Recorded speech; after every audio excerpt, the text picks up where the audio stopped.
আসসালামু আলাইকুম প্রিয় শিক্ষার্থী বন্ধুরা। আজকে আমরা অধ্যায় ৭-এর উদাহরণ ২ যে সৃজনশীলটা আছে তার গ নাম্বার প্রশ্নের আনসারটা করব। গ নাম্বার প্রশ্নের যেই সম্পাদ্যটা দেওয়া আছে ওই সম্পাদ্যটা অঙ্কন করব। তো চলো শুরু করা যাক। তো এখানে দেওয়া আছে যে একটি বর্গের পরিসীমা 2s হলে বর্গটি অঙ্কন করো। তো এখানে 2s হচ্ছে বর্গের পরিসীমা। তো এসটা দেয়া ছিল, উদ্দীপকে দেয়া ছিল এক্স হচ্ছে 6 সেন্টিমিটার। তাহলে এক্স যদি 6 সেন্টিমিটার হয় তাহলে বর্গের পরিসীমা হচ্ছে 12 সেন্টিমিটার। বর্গের পরিসীমা কত সেন্টিমিটার হবে? 12 সেন্টিমিটার। কারণ এস এর মান হচ্ছে 6, তাহলে 6 এর সাথে যখন আমি 2 গুণ করবো তখন হবে 12 সেন্টিমিটার। তাহলে যেহেতু এখানে বর্গের পরিসীমা দেয়া আছে, তাহলে আমরা জানি বর্গের 4টা বাহুই সমান। তাহলে এই পরিসীমাটাকে আমরা 4 ভাগে ভাগ করব। তাহলে প্রথমে আমরা এই পরিসীমাটা নিয়ে নেই। আমাদের পরিসীমাটা হচ্ছে 12 সেন্টিমিটার। তাহলে প্রথমে 12 সেন্টিমিটার আমরা একটা পরিসীমা নিয়ে নিই। তাহলে 12 সেন্টিমিটার পরিসীমাটা হচ্ছে 0 থেকে আমরা 12 পর্যন্ত একটা পরিসীমা নিলাম। এবার এই পরিসীমা পি,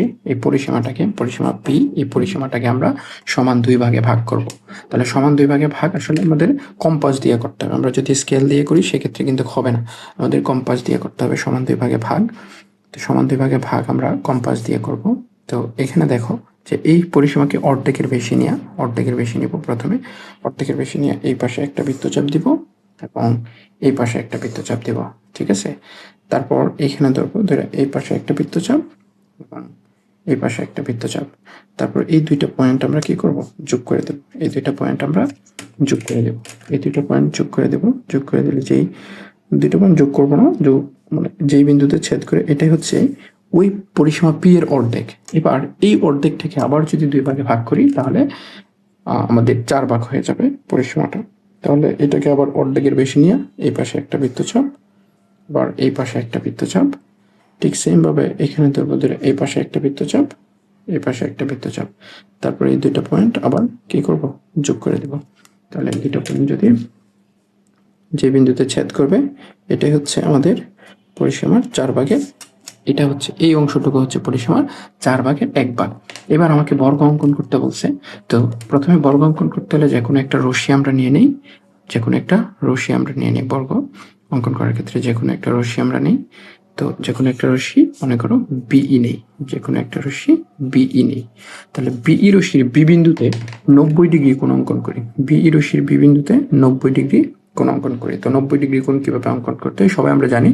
যে কোনো মাপে একটা বৃত্তচাপ আমরা নিব প্রথমে, তারপর হচ্ছে এখানে ধরবো, ধরে এই পাশে একটা বৃত্তচাপ, সেম মাপে এখানে ধরবো, ধরে এই পাশে একটা, তারপর এখানে একটা বৃত্তচাপ, আবার ঠিক সেম ভাবে এখানে ধরবো, ধরার পরে এই পাশে একটা বৃত্তচাপ।